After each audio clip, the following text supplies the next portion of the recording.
Hello दोस्तों, आप लोगों की रिक्वेस्ट करने पर मैं आप लोगों के लिए अफिनिटी ड्रामा की मूवी लेकर आ गई हूँ, जो कि गाइस सच में इतना अच्छा है कि मैं एक्सप्लेन करने पर मजबूर हो गई। तो चलो जल्दी से बढ़ते हैं स्टोरी की तरफ। शुरुआत में हमें एक न्यूज सुनाई दे रही थी अफिनिटी वायरस के बारे में कि ये बहुत सालों से इमर्ज हो चुका है, लेकिन इसके अफेक्ट होने से किसी को कोई नुकसान नहीं हुआ। लेकिन कुछ टाइम से ऐसे केसेस होने लगे कि लोगों ने इसको सीरियस लेना शुरू कर दिया। प्रोफेसर ली इसके बारे में मजीद इन्फॉर्मेशन देंगे। प्रोफेसर ली ने मजीद बताया कि इस वायरस के दो टाइप्स हैं, एक टाइप ए और एक टाइप बी। जिनको टाइप ए हो जाए उन्हें कुछ खास मसला नहीं होता, मगर जिन लोगों को टाइप बी का वायरस हो जाए कुछ अरसे के बाद उन पेशेंट्स के बिहेवियर में बड़ा चेंज देखा गया। जैसे कि वो सबसे अलग अलग रहते हैं, किसी से बात नहीं करते, हंसते खेलते नहीं हैं, और कभी तो वो गुस्से में आकर बहुत पागलों की तरह बिहेव करते हैं। ये न्यूज जहाँ पर चल ही रही थी, वही दूसरी तरफ हमें 3 लोगों की एक फैमिली को दिखाया गया, जहाँ बेटे ने अपने पेरेंट्स को मार दिया था। शायद वो अपने होशो हवास में नहीं होता, क्योंकि उसके हुलिया से तो बिल्कुल ऐसा ही लग रहा है। दूसरी तरफ एक स्पेशल फोर्सेस के ऑफिसर CO1 को दिखाया गया, जो कि अपनी सिस्टर को रिसीव करने के लिए आया था, मगर अभी अभी ही उसे एक इमरजेंसी मिशन मिला। उसकी सिस्टर वुयू इसे देखते साथ ही इसके पास भागकर आते हुए इसे हक करना चाहती थी, जबकि ये उसे रोकते हुए कहने लगा कि वुयू अब तुम बड़ी हो गई हो, बच्चों की तरह हरकतें करना बंद कर दो। वुयू बोली कि क्यों बंद करूं, आपकी प्रमोशन हो गई है तो मैं खुश भी ना हूं क्या? वैसे आपकी ये जो स्पेशल एडमिनिस्ट्रेशन फोर्सेस है, क्या ये डेंजरस है? मैंने सुना कि जिन लोगों को अफिनिटी बी वायरस हुआ वो लोगों पर अटैक करते हैं। भाई क्या ये बात सच है? CO1 उसको खामोश कराते हुए कहता है कि तुम इस बारे में सोचना और सर्च करना बंद कर दो, और ये बताओ कि तुम्हारे ब्लड टेस्ट का रिजल्ट कैसा रहा। वुयू ने बताया कि अरे भाई, मुझे अफिनिटी ए वायरस है जिसका बॉडी पर कोई भी असर नहीं होता, इसलिए आप परेशान होना बंद कर दें। CO1 कहने लगा कि चलो गुड हो गया, मैं एक अर्जेंट मिशन पर जा रहा हूँ, तुम भी मेरे साथ चलो। जैसे ही वो कंप्लीट होता है तो उसके बाद हम दोनों साथ में घर जाएंगे। तभी वुयू ने स्पेशल एडमिनिस्ट्रेशन फोर्सेस की गाड़ियों को तेजी से जाते हुए देखा, जिसे देखकर वो कहने लगी कि भाई ऐसा लग रहा है कि कोई बहुत बड़ा और सीरियस केस हो गया। न्यूज के थ्रू हमें बताया गया कि ज्यादा परेशान होने की कोई बात नहीं, गवर्नमेंट ने एक स्पेशल एडमिनिस्ट्रेशन फोर्सेस बनाई है जो कि अफिनिटी बी वाले पेशेंट को डील करेगी, यानी कि उनके ट्रीटमेंट में हेल्प करेगी। खैर नेक्स्ट सीन में स्पेशल एडमिनिस्ट्रेशन फोर्सेस उस जगह पर पहुंच आई थी जहां पर ये केस हुआ है। CO1 भी अपने साथ वुयू को लेकर वहां पर पहुंच आया था और वुयू को देखने लगा। वो बोली कि हाँ मैं जानती हूँ, मुझे कहीं नहीं जाना, बस यहीं पर खड़े रहकर आपका वेट करूंगी, पक्का मैं यहीं पर रहूंगी। ये सुनकर CO1 घर के अंदर चला गया था, जबकि यहाँ एक न्यूज रिपोर्टर इन लोगों के नेबर से सवाल करते हुए पूछती है कि इस फैमिली के बारे में बताओ, ये लोग कैसे लोग थे। एक लेडी ने बताया कि जो कपल था वो तो बहुत ही अच्छा था, मगर इनका एक बेटा है जो कि जरा अजीब है, ना किसी से बात करता है, कभी स्माइल करते हुए भी नहीं देखा। दूसरी लेडी ने बताया कि वो लड़का मेरे बेटे के साथ हाई स्कूल में पढ़ता था। मेरे बेटे ने बताया कि स्कूल फिजिकल एग्जामिनेशन के दौरान पता चला कि उसको अफिनिटी बी वायरस हुआ है, और जिसको अफिनिटी बी वायरस हो जाए वो कुछ अरसे के बाद पागलों की तरह बिहेव करते हैं, जैसे कि ये लड़का कर रहा है। ये सारी बातें इधर वुयू सुन रही थी। तभी उस लड़के शिएशु को घर से बाहर लाया गया और रिपोर्टर्स ने भरमार लगा दी उससे सवाल पूछने में कि क्या ये लड़का सच में अफिनिटी बी वायरस का अफेक्टेड है। तरह तरह के सवाल किए जा रहे थे, जबकि स्पेशल एडमिनिस्ट्रेशन फोर्सेस उन लोगों को साइड पर हटने के लिए कहते हैं। इधर वुयू भी उस लड़के को देखती रही, लेकिन अचानक से जब शिएशु की नजर वुयू पर पड़ी तो वो एक इवल स्माइल सा करता है, जो कि CO1 ने भी देख लिया, और उसे लगा कि शायद वो पीछे वाले डब्बे को देखकर स्माइल कर रहा है। जल्दी से अपने आदमियों को उसको चेक करने के लिए कहा, मगर उसमें कुछ भी नहीं था, जिसके बाद इन्हें पता चला कि ये लड़का वुयू को घूर रहा है। वुयू उसकी ये नजरें देखकर बहुत ज्यादा डर गई थी, और रिपोर्टर शिएशु से सवाल करते हुए पूछने लगी कि क्या तुम इस लड़की में इंटरेस्टेड हो, तुम्हारा इससे कोई रिलेशनशिप है क्या? इधर एक ऑफिसर को मैसेज मिला और वो CO1 को बताने लगा कि जिसको अफिनिटी बी वायरस हो वो बगैर किसी वजह के अफिनिटी ए वाले पर्सन की तरफ अट्रैक्ट होता है। ये सुनकर CO1 को गुस्सा आ गया कि मुझे पहले क्यों नहीं बताया। वो जल्दी से जाकर अपनी बहन को प्रोटेक्ट करता है, क्योंकि उसे अफिनिटी बी वायरस था। लोगों के बीच में तरह तरह की बातें चलने लगी कि आखिर ये हो क्या रहा है, ये लड़का इस लड़की को ऐसे क्यों घूर रहा है, जबकि शिएशु की नजरें उससे हटती ही नहीं। वुयू उस लड़के को देखकर बहुत ही ज्यादा डर गई थी। इसी के साथ उसकी आंख खुली। वो कहती है कि उस केस को 5 साल गुजर चुके हैं, लेकिन पता नहीं क्यों वो लड़का अभी भी मेरे ख्वाबों में आता रहता है। गाइज अगर आप लोग यहाँ तक आ गए हैं तो प्लीज वीडियो को लाइक कर दे, और हाँ एक प्यारा सा कमेंट करके मुझे जरूर बताएं कि आप लोगों को ये सीरीज कैसी लग रही है। साथ ही उसकी एक जंगली जानवर पर नजर पड़ी, जिसके जाने के बाद वो कहती है कि खैर अब मेरी जिंदगी बहुत अच्छी गुजर रही है, जैसा कि मैं हमेशा चाहती थी। फिलहाल जिस रिसर्च लैब में इंटर्नशिप करने के लिए जा रही हूँ, आई होप कि ये टाइम बहुत अच्छे से गुजरे। तभी उसकी दोस्त चायू से आकर कहने लगी कि मैंने कुछ मशरूम्स ढूंढकर उसका सूप बना लिया है, तुम भी जल्दी से आकर उसे ट्राई करो, हमारा आगे का सफर भी काफी लंबा है। पीने से पहले वुयू ने पूछा भी कि हमें इन मशरूम्स का सूप पीना भी चाहिए या नहीं, क्या पता ये सेहत के लिए अच्छे ना हो। पर चाओये कहने लगी कि इसके अलावा हमारे पास और कुछ है भी तो नहीं। जैसे ही चाओये ने पहला सिप लिया तो उसको स्टमक एक होने लगा और वो खुद को रिलीफ दिलाने के लिए जल्दी से साइड पर भाग गई थी। इधर वुयू भी जानना चाहती थी कि आखिर इस सूप में ऐसा भी क्या है। उसने भी जल्दी जल्दी से एक सिप लिया, जिसके बाद उसे पता चला कि ये तो बहुत ही कड़वा है और सच में ये पेट खराब कर रहा है। अरे ये गाड़ियाँ, ये तो स्पेशल एडमिनिस्ट्रेशन फोर्सेस की गाड़ियाँ हैं। पता नहीं इस बार ऐसा क्या हुआ होगा। उधर गाड़ी में बैठे हुए स्पेशल एडमिनिस्ट्रेशन फोर्सेस के मेंबर्स को गाइड किया जा रहा था कि आप लोग 3 अफिनिटी बी वाले पेशेंट्स को लेकर जा रहे हो, रिस्क बहुत हाई है, इसलिए बहुत ख्याल रखना।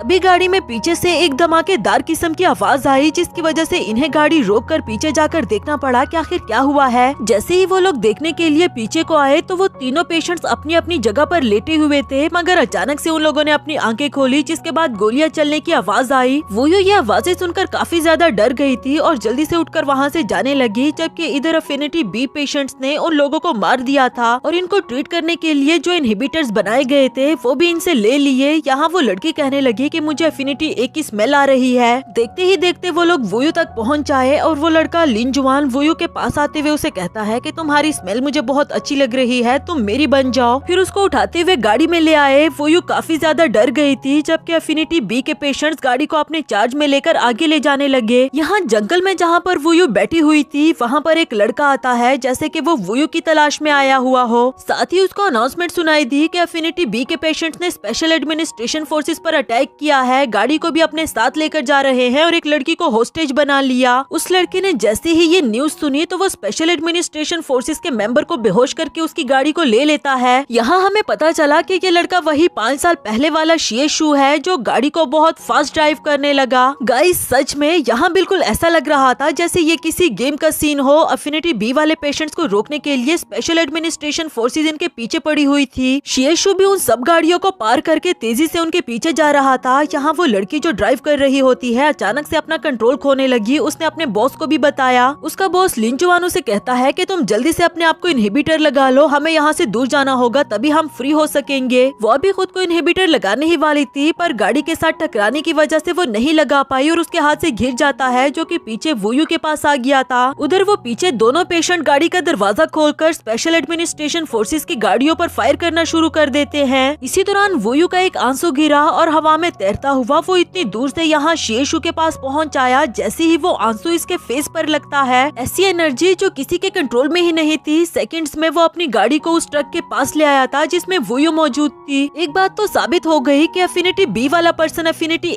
ए वाले पर्सन की तरफ इसलिए अट्रैक्ट होता है क्योंकि उससे इसको एनर्जी मिलेगी। वुयू भी देखकर हैरान थी कि इस गाड़ी में आखिर कौन होगा जो मुझे बचाने के लिए इतनी ज्यादा एफर्ट्स कर रहा है, जबकि शिएशु उस लड़की को ट्रिक करने के लिए ट्रक के आगे पीछे गाड़ी को लेकर जाता है। अचानक से उस लड़की ने खुद पर कंट्रोल खो दिया। वो ट्रक दूसरी गाड़ी के साथ टकरा जाता है और वुयू भी पुश होकर उससे गिरने लगी, लेकिन टाइम रहते ही उसे शिएशु ने पकड़ लिया और कोई भी नुकसान पहुँचाए उसे जमीन तक ले आया था। अब आप लोग सोच रहे होंगे कि एक नॉर्मल पर्सन इतना सब कुछ कैसे कर सकता है, तो आप लोगों को बताती चलूं कि जिन लोगों को अफिनिटी बी टाइप का वायरस हो जाए उन लोगों में एक स्पेशल किस्म की पावर आ जाती है जो कि आम लोगों में नहीं होती। खैर शिएशु को लग रहा था कि अब वो आउट ऑफ कंट्रोल होने वाला है और वो देखता है कि उसके पास कोई भी इनहिबिटर नहीं बचा, तो वो वुयू से कहने लगा कि अगर तुम ठीक हो तो फिर जाओ यहाँ से। शिएशु भी उठकर वहाँ से जाने लगी, पर जब उसने मुड़कर देखा कि उस लड़की की तबीयत कुछ ठीक नहीं लग रही तो वापस आकर उसे पूछने लगी कि आप ठीक हो ना, मुझे बचाते हुए आपको कोई चोट तो नहीं आई। शिएशु अब आउट ऑफ कंट्रोल हो चुका था। वो दिल ही दिल में कहता है कि मैंने तुम्हें यहाँ से जाने का चांस दिया था पर तुम खुद ही नहीं गई। अब वो वुयू को उसी नजरों से देखने लगा जो उसने 5 साल पहले देखा था। वुयू ने जैसे ही इसके फेस को देखा तो उसको याद आया कि ये तो वही लड़का है। अब वो काफी ज्यादा डर गई और पीछे की तरफ जाने लगी, जबकि शिएशु उसकी तरफ बढ़ने लगता है। काफी कोशिश के बावजूद भी वो कहीं नहीं जा सकी। शिएशु उसे पकड़ते हुए कहने लगा कि अब तुम मेरी हो, तुम कहीं नहीं जा सकती, तुम्हारी स्मेल मुझे बहुत पसंद है, आज के बाद तुम मेरी बनकर रहोगी। साथ ही वो उसे चिपकते हुए उसे स्मेल कर रहा था, जैसे वो उससे एनर्जी लेने की कोशिश कर रहा हो, लेकिन वूयू को बहुत बुरा लग रहा होता है। उसकी आंखों से आंसू आने लगे। तभी अचानक से उसने शिएशु को वो इनहिबिटर लगा दिया जो कब से उसने हाथ में पकड़ रखा था, और फिर खुद को छुड़ाते हुए वहाँ से भागने लगी। इनहिबिटर लगने के बाद शिएशु की बॉडी में चेंजेस हो रही थी, जैसे वो खुद पर कंट्रोल ही ना कर पा रहा हो, जबकि वूयू वहाँ से भागने लगती है और साथ ही साथ उसे देखती रही। इसी दौरान वो दीवार से टकराकर बेहोश होते हुए नीचे गिर गई। और इसके बाद हमें अर्थ पर 2051 का सीन दिखाया जाता है। यहाँ कुछ रिसर्चर्स आपस में बातें कर रहे थे कि अर्थ की तरह का ही एक और प्लेनेट है जिसे प्लेनेट वाई का नाम दिया गया। उस पर अफिनिटी वायरस काफी फैल चुका है। वो एलियंस जिनको अफिनिटी बी का वायरस हो जाए, वो अफिनिटी ए वाले एलियंस की तरफ बहुत अट्रैक्ट होते हैं। प्लेनेट वाई और अर्थ में बहुत सारी चीजें एक जैसी हैं, तो इन रिसर्चर्स का कहना था कि क्या फ्यूचर में कभी अर्थ पर भी इस तरह का कोई वायरस आ सकता है क्या। प्लेनेट वाई की ये सारी इन्फॉर्मेशन इन लोगों को एक रोबोट के थ्रू मिल रही थी। एक रिसर्चर कहने लगी कि खैर हम कहानी को आगे बढ़ाते हैं, पता नहीं वूयू कब तक बेहोश रही होगी। खैर जब उसे होश आया तो वो एक सेफ जगह पर थी। डॉक्टर उसे पूछने लगा कि कल तुम मामूली सी वजह के बिना पर बेहोश हो गई थी, कल के बारे में तुम्हें कुछ याद है क्या। वूयू कहने लगी कि ज्यादा कुछ याद नहीं, ऐसा लग रहा है जैसे कोई बहुत बुरा ख्वाब हो। वैसे आप डॉक्टर हैं क्या। जब उसने मुड़कर देखा तो वो शिएशु था। वूयू उसको देखकर डर गई क्योंकि उसे कल रात के बारे में याद आ गया था। वो चीख उठी जिसकी वजह से चाओये नीचे गिर जाती है। दोनों ही शिएशु को देखने लगी, जबकि वो इन दोनों को हेलो करते हुए कहता है कि मेरा नाम गु यनचिंग है, इस लैब का रिसर्चर हूँ। कल आप दोनों ने रजिस्ट्रेशन करने के लिए आना था, मगर ना तो आप दोनों टाइम पर पहुँच सकी और ना ही आप दोनों का फोन मिल रहा था, इसलिए मुझे खुद आकर देखना पड़ा और पता चला कि जंगल में बेहोश पड़ी हुई हैं। चाओये बोली कि प्लीज जल्दी जल्दी से पुलिस को कॉल करो, मैंने कल रात जंगल में बहुत सारे अटैकर्स को देखा, उन लोगों ने बहुत से लोगों को मार दिया।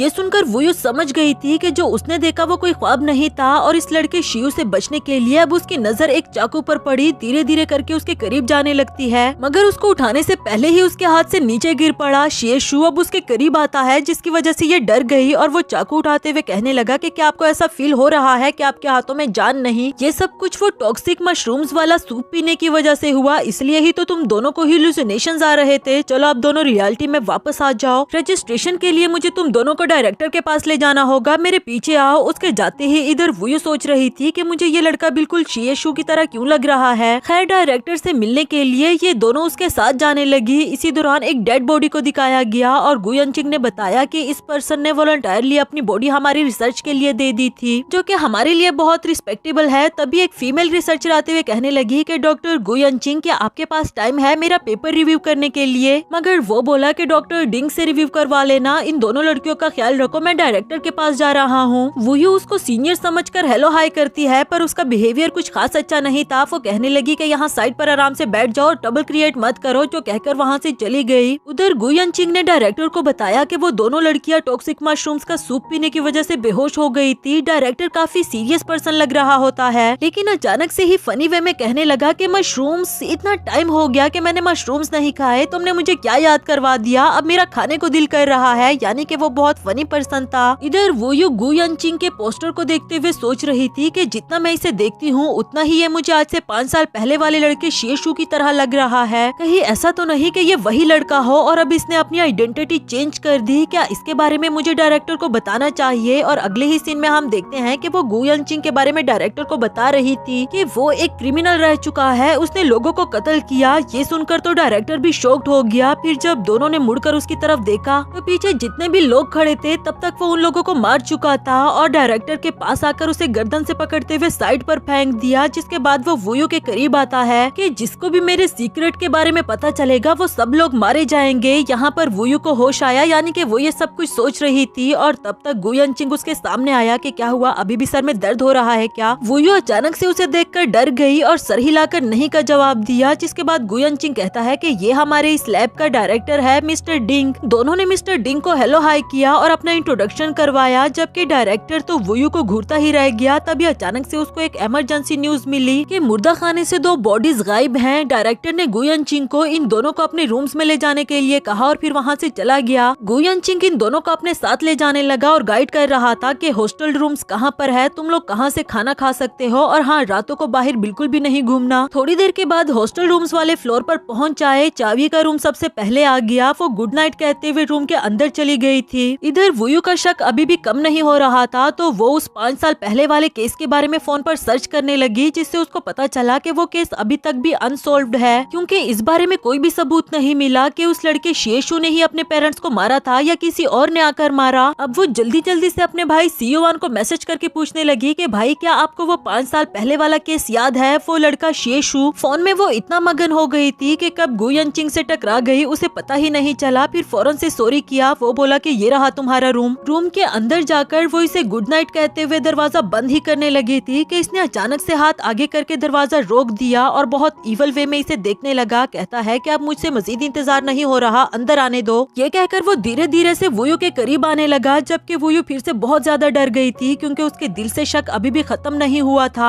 आते आते वो बेड पर गिर गई थी और उसे कहने ही वाली होती है कि प्लीज मुझे टच मत करना, कि इससे पहले ही वो बोल पड़ा कि मेरे रूम के वॉशरूम के डोर पर न्यूली पेंट लगाया गया है और मुझे बहुत जोर का वॉशरूम आया है, मैं मजीद वेट नहीं कर सकता, क्या मैं तुम्हारा वॉशरूम यूज कर लूं? ये सुनकर वुयू की जान में जान आई। उसने सर हिलाकर हाँ का जवाब दिया, जिसके बाद गु यनचिंग उसका वॉशरूम यूज करने के लिए जाता है। पीछे से वुयू इसको देखते हुए सोच रही थी कि पता नहीं क्यों मुझे ये लड़का बार बार उस लड़के शेषु की तरह क्यों लग रहा है, पर मेरे पास एक प्लान है। मैंने उसके शोल्डर पर एक निशान देखा था, मुझे इसका शोल्डर चेक करना होगा बगैर इसको फील करवाए। फिर अचानक से इसने उसके ऊपर शावर ऑन कर दिया था और वो गीला हो जाता है। गु यनचिंग ने जब इसकी तरफ गुस्से वाली नजर से देखा तो ये कहने लगी कि माफ करना, मैं इस शावर का प्रेशर चेक कर रही थी, मुझे अंदाजा नहीं था कि आप गीले हो जाओगे, मैं जल्दी से आपको वाइप कर देती हूँ। फिर जल्दी से टिश्यू लाकर वो गु यनचिंग के शर्ट को वाइप करने लगी, मगर वो इसके इतना करीब आ गई थी कि गु यनचिंग इसकी तरफ अट्रैक्ट होने लगा था। लेकिन इससे पहले कि वुयू अपने मकसद में कामयाब हो पाती, गु यनचिंग उसका हाथ पकड़कर उसे दीवार के साथ लगा देता है और कहने लगा कि मिस वुयू, गीली तो मेरी पैंट भी हो गई है, क्या उसे भी वाइप करने में आप मेरी हेल्प करोगी? ये सुनकर वुयू बहुत ज्यादा शर्मिंदा हो गई और गु यनचिंग कहने लगा कि यहाँ अपने रिसर्च पर ध्यान देना, ना कि ऐसे फजूल किस्म के कामों पर। आज जो कुछ भी हुआ मैं ऐसा समझूंगा कि ऐसा कुछ हुआ ही नहीं। जो कहकर वो चला गया और इधर वुयू को उसके भाई सियोवान की कॉल आई। इससे पूछता है कि क्या हुआ, तुम अचानक से शेषु के बारे में क्यों पूछने लगी? वुयू बोली कि अच्छा तो उस लड़के का नाम शेषु है, ऐसे ही उसके बारे में पूछा क्योंकि कई बार वो मेरे ख्वाब में आ चुका। ये सुनकर सियोवान बोला कि क्या तुम्हारे ख्वाब में आ चुका है, तुमने मुझे इस बारे में पहले क्यों नहीं बताया? वुयू बोली कि भाई इसीलिए ही तो नहीं बताया क्योंकि आप खामखा परेशान हो जाते हो। खैर बताओ ना उसका क्या हुआ? सियोवान ने बताया कि वो आज से 4 साल पहले ही इलनेस की वजह से मर चुका। जो सुनकर वुयू कहने लगी कि चलो मेरी फिक्र खत्म हुई और आपको भी मेरे बारे में परेशान होने की कोई जरूरत नहीं, ये देखो मैं यहाँ पर बिल्कुल ठीक हूँ, ये रूम भी बहुत अच्छा है। कुछ देर के बाद उसने कॉल काट दी, मगर सियोवान को कुछ गड़बड़ लग रही थी। दूसरी तरफ डायरेक्टर को बताया गया कि सीसीटीवी कैमरास में एरर आ चुका था, उसमें कुछ भी पता नहीं चल रहा कि दोनों लाशें कहाँ गई। डायरेक्टर बोला कि ये वाली बात इस लैब से बाहर नहीं जानी चाहिए, जाकर बाकी के कैमरास चेक करो, मैं तब तक मुर्दा खाने में जाकर देखता हूँ। जैसे ही वो मुर्दा खाने के अंदर जाता है तो हम देखते हैं कि कुछ सेकंड्स के बाद दरवाजा उसके पीछे खुद ब खुद बंद हो गया और कुछ मिनट्स गुजरने के बाद वो खुद ब खुद ओपन भी हो जाता है। यहाँ वुयू लिफ्ट से नीचे आ गई थी। वो देखती है कि फोन पर सिग्नल्स क्यों नहीं आ रहे, ऊपर से मुझे इतनी भूख भी लगी है। चलते चलते वो कैफेटेरिया तक पहुंच आई थी। यहाँ फाइनली उसे खाने को नूडल्स मिले और वो इसको ओपन करने ही लगी थी कि अचानक से पीछे से उसे कुछ आवाज आई। पहली बार तो उसने इग्नोर किया, लेकिन दूसरी बार भी उसे वही आवाज आई। अभी भी वो उसके पीछे नहीं जाना चाहती थी, लेकिन जब तीसरी बार उसने वो आवाज सुनी तो वो उसके पीछे जाने लगी। चलते चलते एक रूम में पहुंच आई जहां काफी अंधेरा था और वो हाथ में टॉर्च लाइट लेकर देख रही होती है कि आखिर यहाँ पर क्या है। अचानक से उसने किसी इंसान को जानवरों की तरह हरकतें करते हुए देखा, जिसकी वजह से वो बहुत ज्यादा डर गई। और फिर जब वो आदमी इस पर अटैक कर देता है तो ये चीख उठी क्योंकि वो कोई ज़ुम्बी लग रहा था। वो यूं बेहोश हो गई थी, जबकि तभी वहाँ पर गु यनचिंग आकर उस आदमी को साइड पर फेंक देता है और कहता है कि ये मेरी है, तुम इसे हाथ नहीं लगा सकते। पता नहीं गाइस इस लड़के ने क्या राज छुपा रखे हैं, ये गु यनचिंग है या फिर शेषु। खैर वो वुयू को देखने के लिए उसके करीब आता है जो कि बेहोश थी। इस दौरान वो खुद पर कंट्रोल नहीं कर पा रहा था और वुयू की तरफ अट्रैक्ट होने लगता है। खैर जैसे तैसे करके वो खुद पर कंट्रोल करते हुए उसको उठाते हुए यहाँ से ले जाने लगा। रूम में लाने के बाद बेड पर लिटा देता है और अभी भी उसकी कंडीशन कुछ बेहतर नहीं थी। वो बार बार उसकी तरफ अट्रैक्ट ही हुए जा जा रहा था और उसका दिल कर रहा था कि वो इसे किस कर दे, लेकिन जैसे ही उसने देखा कि वुयू को होश आ रहा है तो जल्दी से पीछे हट गया और इसे कहता है कि तुम फिक्र नहीं करो, जिस पर्सन ने तुम पर अटैक किया अब वो हमारे कंट्रोल में है। वुयू को याद आया कि ये वही पर्सन था जिसकी आपने हमें डेड बॉडी दिखाई थी, वो दोबारा से जिंदा हो गया है। गुयनची खामोशी से खड़ा उसकी ये बातें सुन रहा था और अपने हाथ को साइड पर रखा हुआ होता है। वुयू ने जब नोटिस किया तो कहने लगी कि क्या हुआ, आपके हाथ पर चोट आई है, प्लीज दिखाओ मुझे। उसके हाथ को देखने के चक्कर में उसे हक कर देती है और बेचारा गुयनची जो इसे बचने की कोशिश कर रहा था, ऊपर से ये फिर से इतना करीब आ गई। अब भला ये कैसे खुद को कंट्रोल करता। वुयू ने उसे फिर से सॉरी कहा, जबकि गुयनची अचानक से ही उसे खुद से दूर करते हुए कहने लगा कि वो आदमी डेड नहीं था, उसको कुछ टाइम के लिए हमने ऐसे डोजेस दे रखे थे जिसकी वजह से उसकी बॉडी साइलेंट हो गई थी। खैर मैंने सिक्योरिटी को अलर्ट कर दिया, और हाँ तुम ये छोटे मोटे ट्रिक्स मुझ पर अप्लाई करना बंद कर दो। वुयू को दिल ही दिल में बहुत ज्यादा बुरा लग रहा था कि पता नहीं डॉक्टर गुयनचिंग मेरे बारे में क्या सोच रहा होगा। तभी अचानक से लाइट चली गई और वुयू इतना ज्यादा डर जाती है कि उसने गुयनचिंग को हक कर दिया, जो कि वो बिल्कुल भी नहीं करना चाहती थी। उससे पूछने लगी कि क्या यहाँ पर ऐसी लाइट जाती रहती है। वो बोला कि वैसे तो ऐसा कभी भी नहीं हुआ, खैर चलो हम जाकर चेक कर लेते हैं।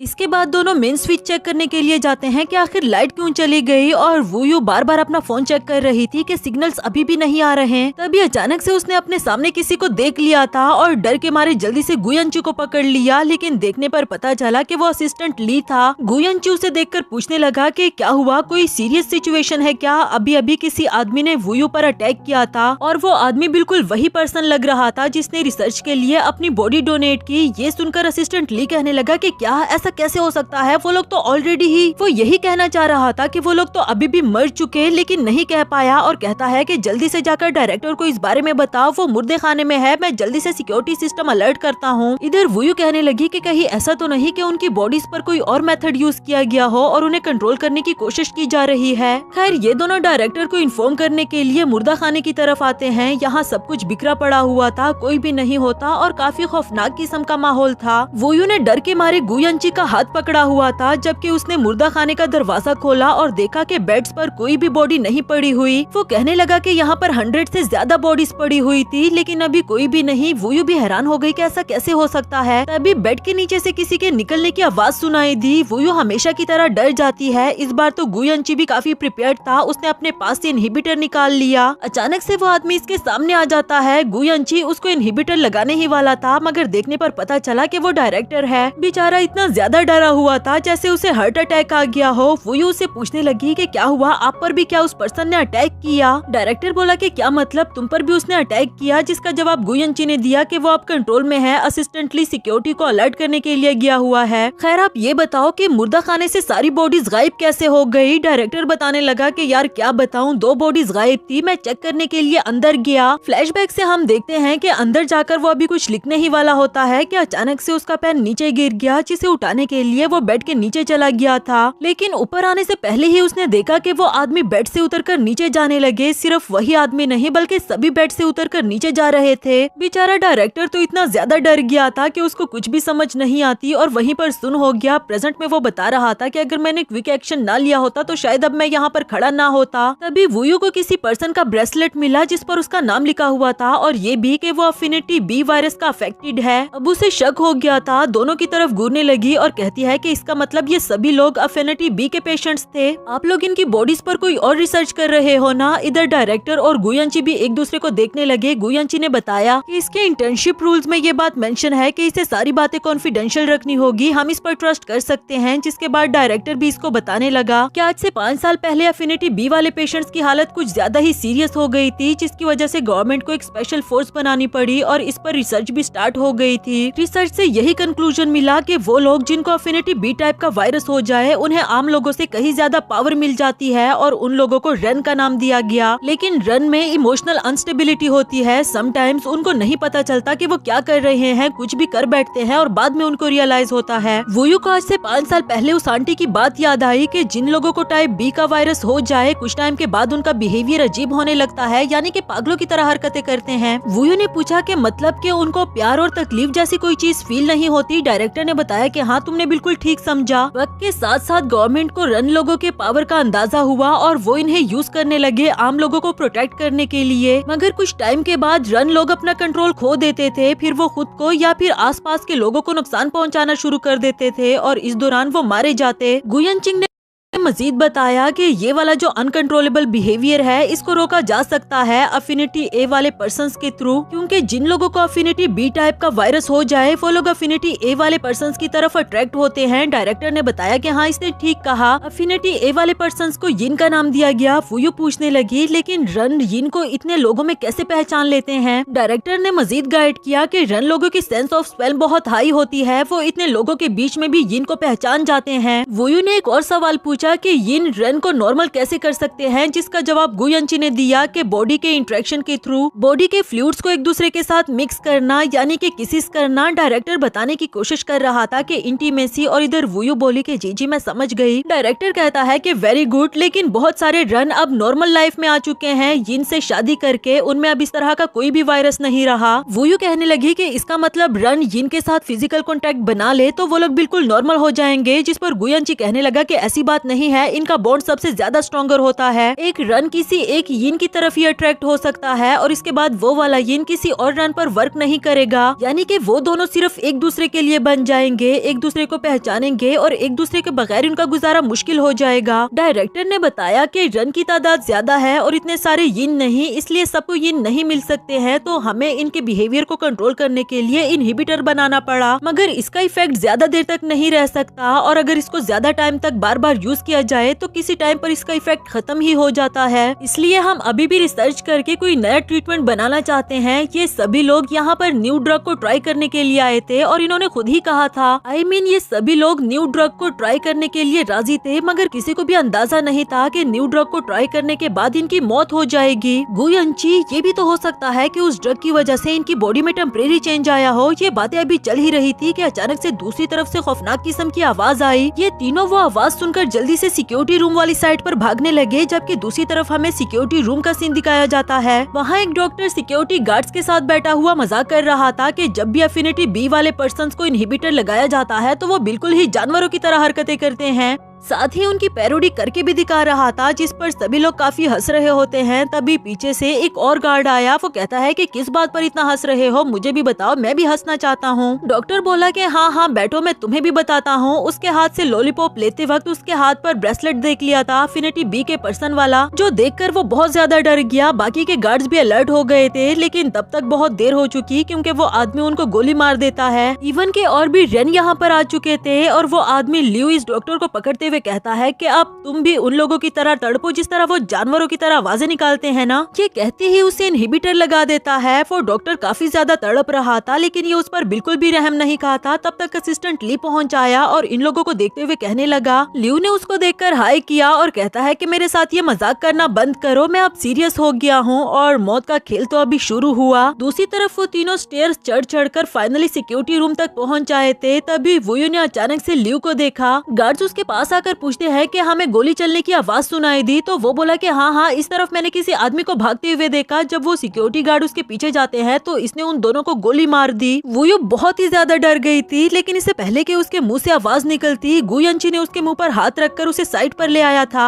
लियू को यहाँ पर किसी के होने का शक हो गया था। अब वो धीरे धीरे करके इनके करीब आता है, लेकिन इससे पहले कि इन लोगों को देखता, तभी पीछे से लिनचुन ने आवाज दी कि सारे इनहिबिटर्स हमें मिल गए, और वो बोला कि बहुत अच्छी बात है, इन सबको अपने पास सेव कर लो ताकि फ्यूचर में हम खुद का कंट्रोल खोकर अपने आप को नुकसान ना पहुंचाए। अब वक्त आ गया है इन चूहों के साथ खेलने का। जो भी यिन मिले उसे अपने पास रख लो और बाकी सबको मार डालो, ये जगह सिर्फ हमारी होगी। यहाँ यिन और रन मिलकर खुशी से रहेंगे। दूसरी तरफ वो तीनों इनकी बातें सुन रहे होते हैं। डायरेक्टर तो काफी ज्यादा डरा हुआ था। खैर उनके जाने के बाद ये लोग सिक्योरिटी रूम में आए तो देखा कि सभी गार्ड्स मरे हुए हैं और गुयनची कहने लगा कि यकीनन ये उन रन लोगों का काम होगा। वो कहने लगी कि जल्दी से सब कैमरास की तरफ देखो। वो सभी रन किसी और फ्लोर पर जाने की कोशिश कर रहे थे। डायरेक्टर बोला कि इस फ्लोर पर तो डोम है, यानी कि हॉस्टल रूम्स। ओ गॉड, जल्दी से एलिवेटर की चाबी ढूंढो, हमें एलिवेटर को बंद करना होगा। वो यूं कहने लगी कि आखिर आप लोगों ने ऐसा क्या ड्रग दिया है इन लोगों को कि ये सबको मारना चाहते हैं। डायरेक्टर बोला कि मैं सच कह रहा हूँ, वो नॉर्मल ड्रग था और इन सब लोगों की मर्जी से हुआ ये सब कुछ। पता नहीं अब ये क्या हो रहा है। खैर जल्दी से चाबी ढूंढो। तभी लिव की आवाज आई कि ऐसा लग रहा है कुछ चूहे हमें सीक्रेटली देख रहे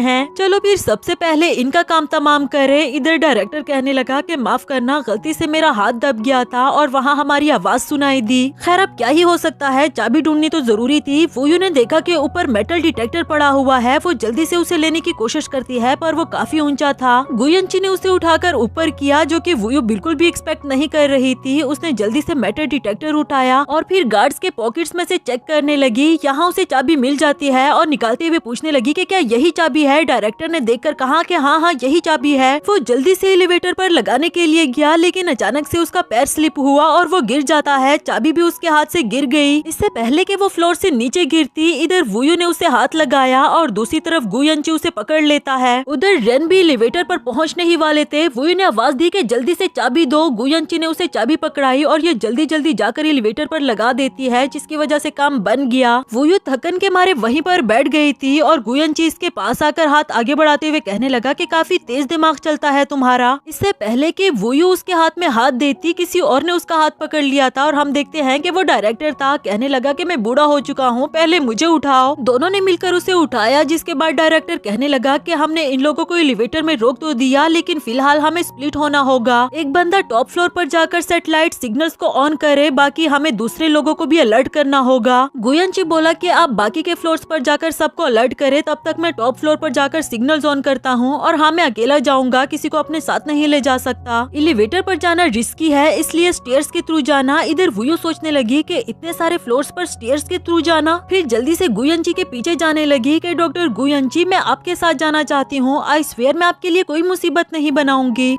सीन में बेचारा गुयनची सीरियस होकर अपना काम कर रहा था, जबकि वुयू पूछने लगी कि ये जो 7 वाली बिल्डिंग है क्या ये नई बनी हुई है। उसने जवाब दिया कि हाँ न्यू बनी हुई है और नेक्स्ट मंथ इसकी ओपनिंग होगी। जिस पर वुयू कहने लगी तो क्यों ना हम इसके थ्रू यहाँ से बाहर निकल जाए। और ये कहने लगा कि पहले हम काम कर ले। वो भी जल्दी से सॉरी करके इसके साथ काम करवाने लगी। और जब इसने ऊपर वाला कैबिनेट खोला तो उसमें काफी सारी चीजें गुयनची के ऊपर गिर पड़ी, जिस पर वो पूछने लगा कि ये तुम क्या कर रही हो। वुयू ने अगेन सॉरी की कि मैं बस आपका हाथ बटा रही थी। और जैसे ही गुयनची उठने लगा तो दरवाजे के साथ दोबारा उसका कंधा लग जाता है। अब उसे और भी गुस्सा आने लगा, जबकि वुयू को उस पर हंसी आ रही थी। खैर पहले तो उसने खुद पर कंट्रोल किया और फिर वुयू के ऊपर आ खड़ा हो गया था। वो काफी ज्यादा डर गई, जबकि ये बात बदलते हुए कहने लगा कि ये पीछे कोई कीबोर्ड नहीं लग रहा बल्कि कोई मशीन है। इसे देखने के बाद गुयनची बोला कि मैं अंदर जाकर चेक करता हूँ, मुझे लगता है कि इसका अंदर भी कोई कनेक्शन होगा, अगर इसमें कोई चेंज आए तो मुझे बता देना। वो बोली कि ठीक है। गुयनची अंदर चला गया था और थोड़ी देर बाद यहाँ एक लाइट ऑन हो गई, साथ ही दरवाजे की नॉक सुनाई दे रही थी। वुयू को लगा कि शायद गुयनची अंदर फंस गया होगा, इसलिए उसके लिए दरवाजा खोलने को जाती है। लेकिन जब उसने दरवाजा खोला और वो अंदर गई तो वहाँ पर कोई भी नहीं होता।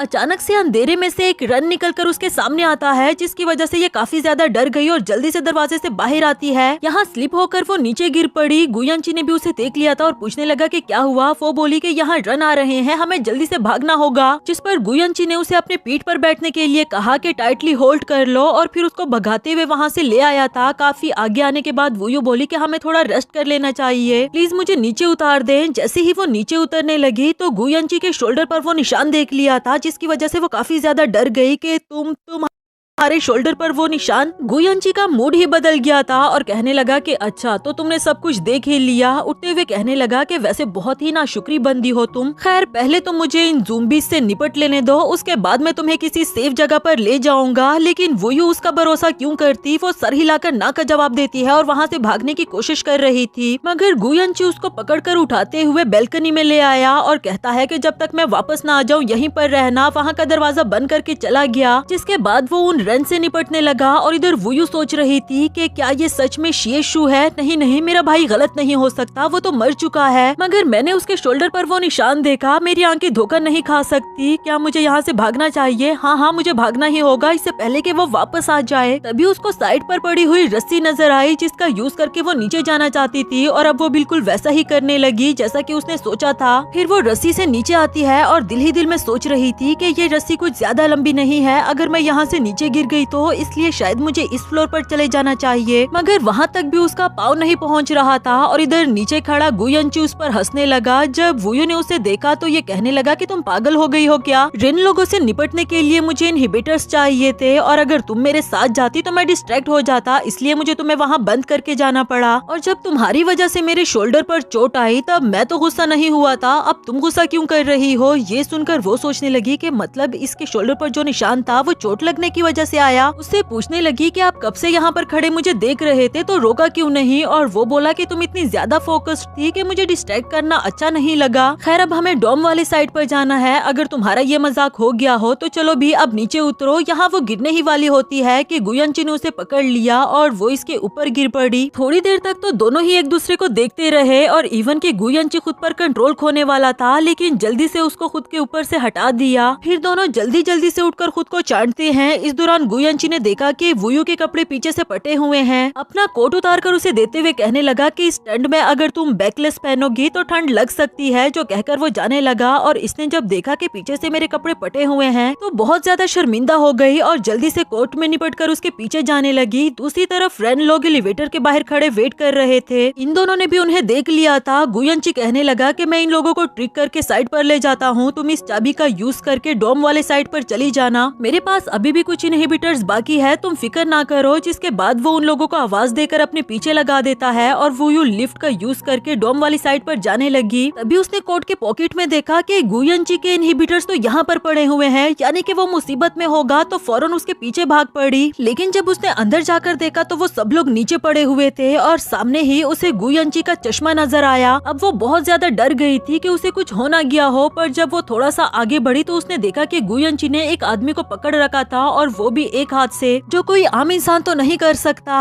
अब ये भी काफी डर गई और उससे कहने लगी कि मिस्टर गुयनची, इसका मतलब तुम रेन हो? इस पर गुयनची कहने लगा कि चलो तुम अच्छे टाइम पर आई हो, फाइनली तुम्हें पता चल चुका, मैं भी नाटक कर करके थक चुका था, लॉन्ग टाइम नो सी। उसकी ये इवल स्माइल देखकर इसे शिएशु याद आ गया और डर के मारे पीछे की तरफ जाने लगी। साथ ही उसे पूछती है कि शिएशु तुम मरे नहीं हो क्या? क्योंकि सियोमान ने तो इसको यही कहा था। जबकि शिएशु इसके करीब आता है और जैसे ही इसे टच करने लगा तो वो डर के मारे नीचे बैठ गई। खैर उसके पास बैठते हुए कहता है कि मैं मरा नहीं हूँ, ये एक सीक्रेट है, और फिर उसका फेस पकड़कर अपनी तरफ किया जिससे इसको याद आया कि इसने पहले भी एक दफा मेरे साथ ऐसा किया था। और जल्दी से कहने लगी कि पिछली बार उन तीनों रेन से तुमने ही मुझे बचाया था ना? जिस पर वो बोला कि फाइनली तुम्हारी मेमोरी भी वापस आ गई, लेकिन पता है क्या, इसके लिए तुम्हें उन इडियट्स को ब्लेम करना चाहिए जिन लोगों ने तुम्हें टारगेट किया। तुम मेरी हो तो उनका हक नहीं बनता कि वो लोग तुम्हें टच भी करें। तुम्हें बचाने के चक्कर में बाद में मैंने अपना कंट्रोल खो दिया था, जिसकी वजह से मैंने तुम्हें डरा दिया और तुम्हें मुझ पर शक हो गया था। मगर होश में आने के बाद जब मैंने तुम्हें टॉक्सिक मशरूम्स वाली कहानी सुनाई तो तुमने उस पर भरोसा कर लिया और उसके बाद सब कुछ ठीक हो गया। वुयू को उसे काफी ज्यादा डर लग रहा था। कहने लगी कि आखिर तुम मुझसे क्या चाहते हो? यही कि मैं तुम्हारे साथ फिजिकल कांटेक्ट बनाऊं? जो सुनकर शिएशु ने हंसना शुरू कर दिया। प्यार से उसको हाथ लगाते हुए कहने लगा कि ऐसी कोई बात नहीं, मैं तुम्हें कितना पसंद करता हूँ इस बात का तुम्हें अंदाजा ही नहीं, तुमने मेरी सारी जिंदगी ही बदल दी। वो अपने स्कूल लाइफ के बारे में बताने लगा और साथ ही हमें फ्लैशबैक का सीन दिखाया जाता है कि वो सबसे अलग थलग होकर रहता था, किसी से कोई बात नहीं करता था। जिंदगी बहुत बेसुरी थी उसके लिए और इसमें थोड़ा सा रंग डालने के लिए उसने सोचा कि क्यों ना एक गेम खेला जाए, दूसरे लोगों को कॉपी करके उनकी तरह बनने की कोशिश की जाए। फिर वो बिल्कुल ऐसा ही करने लगा, लोगों को कॉपी करके उनकी तरह स्माइल करने की कोशिश करता था, उनकी हेल्प करता था, ये देखने के लिए कि वो भी नॉर्मल पर्सन बन सकता है कि नहीं। कुछ अरसे के बाद उसे काफी सारी लड़कियां लव लेटर्स लिखने लगी थी, मगर ये सब कुछ भी अब उसके लिए बोरिंग बन गया था। उसने वो सब कुछ उठाकर डस्टबिन में फेंक दिया। इसके बाद उसका वो केस बन गया जहाँ उसने अपने पेरेंट्स को कत्ल कर दिया था और आफ्टर दैट जब उसे वहाँ से ले जाया जा रहा था तभी उसकी नजर वुयू पर पड़ी। वो कहता है कि पहली बार जब मेरी तुम पर नजर पड़ी तो पता नहीं क्यों अचानक से मेरे दिल में बहुत ज्यादा खुशी आ गई थी, जैसे यही सारी खुशी हो, इसके बाद और कोई जिंदगी नहीं है। जिस सेंटर में उसका ट्रीटमेंट चल रहा था वहाँ भी वो सिर्फ फूयो के बारे में सर्च करता रहता और इतने सालों के बाद भी उसे यही रियलाइज हुआ कि मैं उस लड़की को नहीं भुला सकता। काफी अरसे के बाद मैंने ये डिसाइड कर लिया कि हर हाल में तुम मुझे चाहिए हो। इसके बाद वो अचानक से वुयू के पास से गुजरता है। वुयू की भी इस पर नजर पड़ी लेकिन पहचान नहीं पाई। इसको देखने के चक्कर में आगे सियोवान से जाकर टकरा जाती है, जबकि वो इसे कहने लगा कि क्या हुआ तुम्हें, एक ब्लाइंड डेट पर ही तो भेजा था तुम्हें मैंने, इतना ओवर रिएक्ट क्यों कर रही हो। वुयू बोली कि भाई आइंदा मुझे इस तरह के ब्लाइंड डेट्स पर मत भेजे, मुझे इस तरह के लड़के नहीं पसंद, मुझे कोई प्यारा सा लंबा लड़का चाहिए जिसके पेरेंट्स ना हो, क्योंकि मैं कोई फैमिली ड्रामा नहीं चाहती। सियोवान बोला कि क्या होगा अगर वो कोई बहुत गुस्से वाला पर्सन हुआ तो, जिस पर वुयू ने जवाब दिया कि फिर उससे मुझे डैड वाली फीलिंग्स आएगी। खैर इसको छोड़े, मैंने जीनस लैब में रिसर्च इंटर्नशिप के लिए अप्लाई किया है, मैं अपना करियर सेट करना चाहती हूँ। ये सारी बातें इधर शिएशु सुन रहा था। वो खुद से ही कहता है कि अगर मैं हमेशा के लिए इस लड़की को अपने पास रखना चाहता हूँ तो जरूरी है कि इसको मुझसे प्यार हो जाए। आफ्टर दैट वो अपनी आइडेंटिटी चेंज करके जीनस लैब में आ गया था ताकि यहाँ वो वुयू से मिल सके। लैब में उसने इतनी ज्यादा मेहनत की कि डायरेक्टर की नजर में वो बहुत अच्छा रिसर्चर बन गया था। इसको लिस्ट पकड़ाते हुए कहने लगा कि इनमें से कोई 2 इंटर्नी चूज कर लो। शिएशु ने जब वुयू की सीवी देखी तो वो कहता है कि फाइनली तुमसे मिलने का वक्त आ गया। इसके बाद भी तुम्हारे साथ रहकर तुम्हें पता है मैं कितनी बार आउट ऑफ कंट्रोल हुआ। मैं तुम्हें टच करना चाहता था, किस करना चाहता था, लेकिन मैंने नहीं किया क्योंकि मैं इस बात का इंतजार कर रहा था कि मैं तभी करूंगा जब तुम्हें मुझसे प्यार हो जाए। अब तुम खुद बताओ, क्या मैं तुम्हारा आइडियल पर्सन नहीं बना। वुयू को अभी भी उसे डर लग रहा था। कहने लगी कि मेरा आइडियल पर्सन बनने के चक्कर में तुमने मेरे साथ इतना बड़ा मजाक किया। उसको पुश करके खुद से दूर करने ही वाली थी, जबकि शिएशु ने उसका हाथ पकड़ लिया और इसके करीब आने लगा और अब वो खुद पर कंट्रोल खो बैठता है, जिसकी वजह से इसके करीब आकर इसे किस करना चाह रहा था। वुयू बोली मगर तुमने खुद ही कहा कि तुम वेट करोगे जब तक मुझे तुमसे प्यार ना हो जाए। शिएशु बोला कि मुझे नहीं पता मैं कब तक खुद पर कंट्रोल कर पाऊंगा। क्या तुम यही चाहती हो कि मैं इस लैब के सभी लोगों को मार दूं? तुम्हें नहीं पता कि रेन लोग जब आउट ऑफ कंट्रोल हो जाए तो कितना बुरा हो सकता है। चलो अब मुझे और वेट मत कराओ। वुयू फिर भी उसको धक्का देते हुए कहती है कि मैं जल्दी से इनहिबिटर्स लेकर आती हूँ। फिर वो रेन लोगों के पास जाकर इनहिबिटर्स ढूंढती है और ढूंढकर इसके पास ले आई थी कि ये लो। वो बोला कि मुझे इंजेक्ट कर दो। वुयू को डर लग रहा था कि मैंने पहले कभी किया नहीं, इसलिए मुझे इंजेक्ट करना नहीं आएगा, जबकि शिएशु इसका हाथ पकड़कर खुद में इंजेक्ट कर देता है, जिसके बाद अब वो बेटर हो गया था और वुयू इसको उठाते हुए अपने साथ ले जाने लगी। पर अचानक से उसने इसको टाइटली हग कर दिया था और इसके दोनों हाथों को भी पीछे बांध देता है। वुयू बोली कि क्या हुआ, तुमने इनहिबिटर लगा तो लिया है? और वो कहने लगा कि जैसे ही इनहिबिटर लग जाए तो बॉडी में चेंजेस आती है, थोड़ी देर के लिए मुझे ऐसे ही तुम्हारे पास रहने दो। एक बात पूछूं, अगर मैं सभी लोगों को यहाँ से निकालने में तुम्हारी हेल्प कर दूं तो क्या फिर तुम मेरे साथ फिजिकल कांटेक्ट बनाओगी? वुयू सोचने लगी कि सबको यहाँ से बाहर निकालना ज्यादा जरूरी है, इसलिए कहने लगी कि हाँ मैं बनाऊंगी। इस बात ने शिएशु को खुश कर दिया था। वो कहता है कि थोड़ी देर और मुझे ऐसे ही पकड़ के रखो और इसी के साथ हमारा फर्स्ट पार्ट यहाँ पर खत्म हुआ। गाइज इस ड्रामा के 40 एपिसोड्स हैं, यानी कि काफी लंबा ड्रामा है और यकीनन एक ही लॉन्ग वीडियो में तो एक्सप्लेन नहीं हो सकता, इसलिए मैंने डिसाइड किया कि मैं इस ड्रामा को आप लोगों के लिए पार्ट्स में एक्सप्लेन करूं, क्योंकि मैं हर एक एपिसोड को बहुत अच्छे से एक्सप्लेन करना चाहती हूं और मेरी पूरी कोशिश होगी कि मैं हर एक पार्ट को जितना जल्दी हो सके अपलोड करूं। तो गाइज मुझे मोटिवेट करने के लिए अच्छे से और प्यारे कमेंट्स करते रहें और हाँ, वीडियो को लाइक और चैनल को सब्सक्राइब करना तो बिल्कुल भी ना भूलें।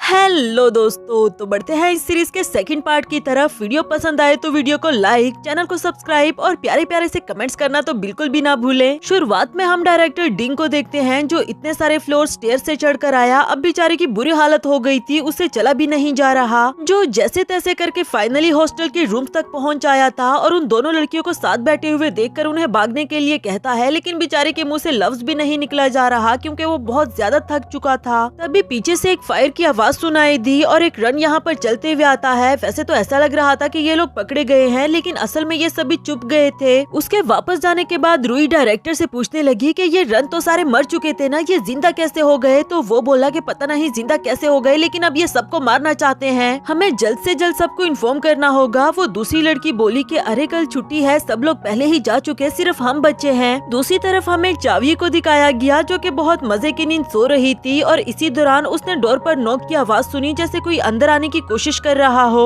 जिससे उसको जाग आ गई और बगैर कुछ सोचे समझे वो जाकर उसके लिए दरवाजा खोलने लगती है। लेकिन अचानक ही किसी ने उसके मुंह पर हाथ रख दिया था, जो कि वुयू थी। वो इसे साइड पर लाकर खामोश रहने को कहती है। रन लोग बाहर ही खड़े इसके रूम में इंटर होने की कोशिश कर रहे थे, लेकिन तब तक ये तीनों विंडो के थ्रू वहाँ से बाहर जा चुके। चावी बोली कि आखिर ये हो क्या रहा है। वुयू उसको खामोश करवाते हुए कहती है कि बाद में समझाऊंगी, फिलहाल चलो यहाँ से। वो तीनों ही धीरे धीरे करके आगे जाने लगे। दूसरी तरफ रन लोग सभी रूम्स में जा जाकर देख रहे थे कि किसी को नहीं छोड़ना, सबको मार डालो। जिनमें से एक अचानक से पीछे को मुड़ता है और दरवाजे को किक दे मारी। जैसे ही दरवाजा खुला तो वुयू और चावी बहुत ज्यादा डर गई थी, मगर ये उसकी वजह से नहीं बल्कि वो डायरेक्टर और बाकी के दोनों लड़कियों के साथ टकरा गई थी। वो लोग भी इन्हें देखकर काफी ज्यादा डर गए थे। खैर अब डायरेक्टर पूछने लगा कि हमें कोई बचाने के लिए आ क्यों नहीं रहा, और गुयन चिंग ने जवाब दिया कि फोर्सेस को यहाँ तक आने में टाइम लग सकता है। रुई कहने लगी, मगर बिल्डिंग में हर तरफ फ्रेंड लोग पहले हुए हैं, जब तक फोर्सेस नहीं आ जाते हम खुद को कैसे बचाएंगे। वुयू कहने लगी कि मेरे पास एक अच्छा आइडिया है। जिसके बाद वो उन सभी को उस नई बिल्डिंग के पास ले आई जिसमें क्रेन्स अभी भी लगे हुए थे। साथ ही वो इन सबको बता रही थी कि वो जो सामने दोनों क्रेन्स लगी हुई हैं, अगर हम इन दोनों को आपस में मिला दे तो हम इस बिल्डिंग से वहाँ तक जा सकते हैं। लेकिन अब प्रॉब्लम ये है कि हम में से किसी को क्रेन चलाना आता भी है कि नहीं। इस पर डायरेक्टर डिंग ने अपना हाथ उठाया और ये सभी लोग उसे देखकर खुश हो गए, जबकि वो कहने लगा कि रिसर्च लैब में आने से पहले मैंने अपने डैड को इस तरह के क्रेन्स चलाते हुए देखा था, जिसकी वजह से उन सबकी होप्स दोबारा से खत्म हो गई। जबकि डायरेक्टर डिंग इन सब के चेहरे देखकर अब लाजमी ट्राई करना चाहता था। वो जल्दी से क्रेन की तरफ जाने लगा और इन सबको यकीन नहीं आता कि क्या वो कर पाएंगे। थोड़ी देर के बाद हम देखते हैं कि डायरेक्टर डिंग ने कर दिखाया। उन्होंने क्रेन्स को आपस में मिला दिया था, जिसकी वजह से ये सभी बहुत ज्यादा खुश हो गए। तब तक रेन लोग भी वहाँ पर पहुँच जाए थे। इन सभी लोगों ने भागना शुरू कर दिया सिवाय वुयू और शिएशु के।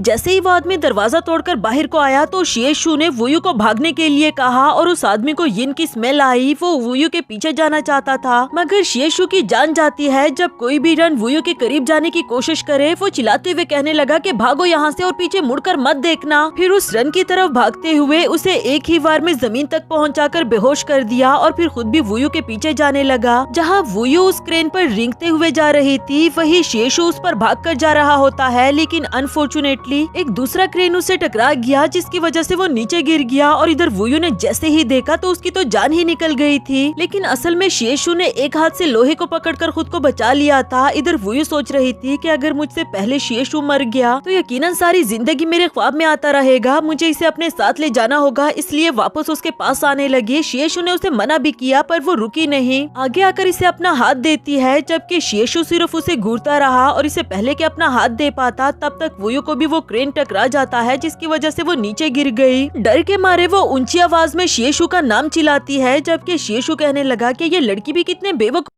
वाले काम करती है। अब उसने भी अपना हाथ छोड़ दिया था और बहुत तेजी से वुयू की तरफ आने लगा। गाइस कैसे बताऊं, ये वाला सीन बिल्कुल ऐसे ही लग रहा था जैसे वो कोई वैम्पायर हो। हवा में ही वो वुयू के करीब आता है और उसको पकड़ लिया था, जिसके बाद दोनों ही धीरे धीरे करके जमीन की तरफ आने लगे। बगैर कोई नुकसान पहुंचाए उसे जमीन पर लैंड करवा देता है और फिर कहने लगा कि तुमने मुझे सरप्राइज कर दिया। मुझे यकीन नहीं आ रहा कि तुम्हें मेरी इतनी फिक्र है। वुयू बोली कि ऐसी कोई बात नहीं, वो तो मैंने इसलिए किया क्योंकि मैं नहीं चाहती थी कि तुम सारी जिंदगी मेरे ख्वाबों में आते रहो। तभी पीछे पानी में से एक बड़ा जानवर दिखाया गया जिसने वुयू को डरा दिया था और शिएशु कहने लगा कि इसको भी अफिनिटी बी टाइप का वायरस हो चुका है। वैसे तो जानवरों को अफिनिटी वायरस होने के चांसेस बहुत कम है, लेकिन जिस जानवर को हो जाए गवर्नमेंट उसे भी अपने फायदे के लिए यूज कर रही है। वुयू हैरान हो गई कि भला जानवर को कैसे कंट्रोल में किया जा सकता है, जिस पर उसने बताया कि असल में इसमें किसी इंसानी रन का खून डाला जाता है और जिसका इसमें खून हो वो इसे कंट्रोल कर सकता है। तभी ल्यू यहाँ पर आ गया था और इन दोनों को देखते हुए कहने लगा कि अरे तुम दोनों मुझे यहाँ पर मिल गए। पता है क्या, मेरे डार्लिंग ऑक्टोपस को बहुत भूख लगी हुई है और मुझे भी। वुयू तुम मेरी यिन क्यों नहीं बन जाती? अगर तुम ऐसा करोगी तो फिर मैं बाकी के लोगों को छोड़ दूंगा। ये बात सुनकर शिएशु को बहुत ज्यादा गुस्सा आ गया। वो ल्यू की तरफ भागते हुए उस पर अटैक करके जमीन तक ले आया था, लेकिन दूसरी तरफ ऑक्टोपस ने वुयू को पकड़ लिया, जिसकी वजह से इसे ल्यू को छोड़ना पड़ा।